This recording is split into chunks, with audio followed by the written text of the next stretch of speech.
Spoonie, Spoonie, the useless cook who makes tasty treats. Hey Spoonie, what you making today? Hello, I am Spoonie, the useless cook, and today I'll be making some really tasty treats, just like the song says. So I do hope you enjoy the video, and I hope you enjoy the food that's about to come. And today I will be making... Today we're making peanut butter, chocolate covered apples. That's right. Okay, the first thing you want to do, of course, is cut the apple. Now, you can cut it with however you want. I'm just using a knife, coloring it, cutting those things a bit smaller, then cutting out the bit of the core and the seeds. Now, the core is edible, but you don't want to eat the seeds. They're not very tasty.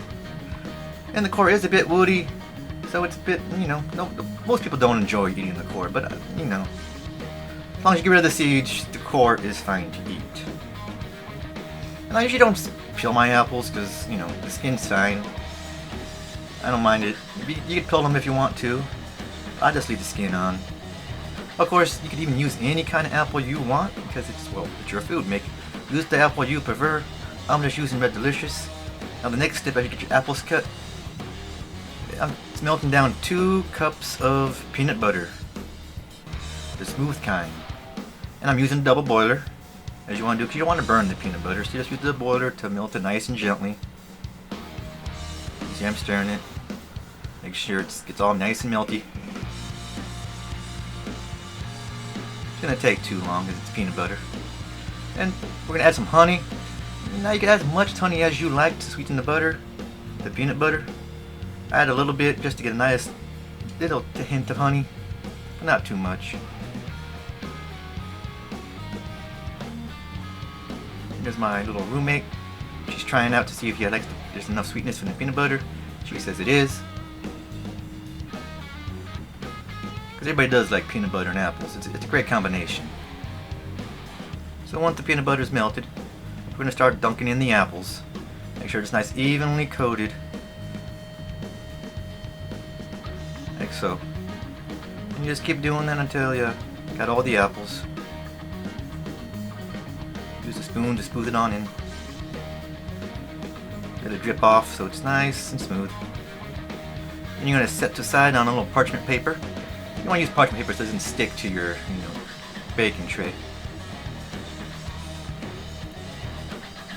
As you see here.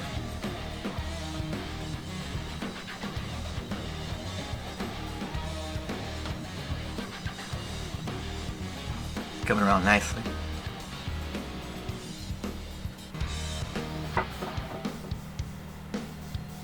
You just want to keep covering the apples. And I'm using a toothpick to hold the apple pieces so I don't get my hands all messy. And sometimes the toothpick does fall out, so you can do that. Now I'm going to show you. I got this really small apple in the bag, so I decided just to cover the whole thing in the peanut butter. Just see how that works out.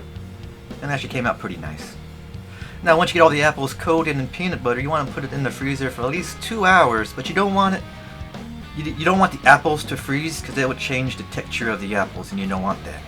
So don't freeze the apples all the way. Just do 2 hours, and it should be enough to keep the peanut butter from melting too much once you coat it in chocolate. Now the next step is to, after 2 hours is done, you want to melt the chocolate.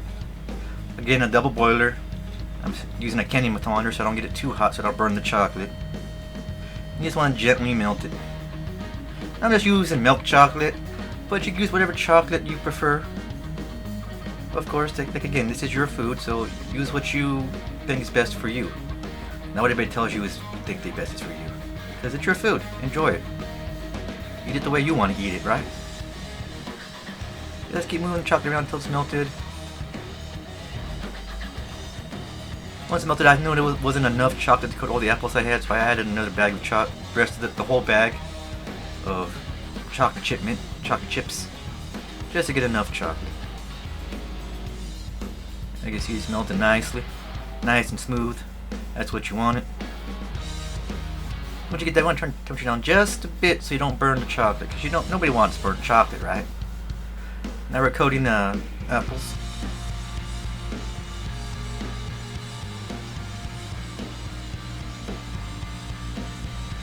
just keep doing that till you get all the apple slices covered.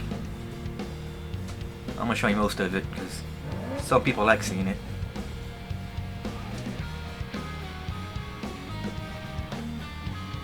Sorry if my hand's in the way. It's kind of hard to, record with cameras and all that. 'Cause I don't have a cameraman. It's all set up and stationary. Some of the peanut butter is melting a bit because it did defrost a little bit. I had it out a little too long before I started dipping it. But that's fine. See, the tube came out a little bit. Got it stuck back in there. Saved it. Just keep dipping it in. Dipping it in. You get all the peanut butter covered. Now we're all home cooked, so it might not turn out the way you want or look the way you want, but hey, it's fine. We're home cooks. We're not here to make everything look pretty. We're here to make everything edible, and that's all that matters at the end of the day.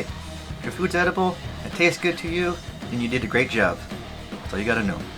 Now we're doing the whole apple. Just covering it with chocolate. What's left of the chocolate. Then we're gonna put these in the. Once they're covered with chocolate, you can put them in the refrigerator. Because again, you don't want the apple to freeze, because a frozen apple defrost doesn't taste good. And as you can see, it didn't come out too pretty. Some of the melted, didn't covered. Some of the chocolate and peanut butter came off, melted. But hey, it's fine. Practice makes perfect. And sooner or later, if you keep doing this, you'll be able to make it perfect and every time. But hey, this is my first time making it, and but it'll still tasty. Still tastes like peanut butter covered apples. So now I hope you enjoyed the video, and I hope you enjoy the food. Thank you for watching. Have a nice day.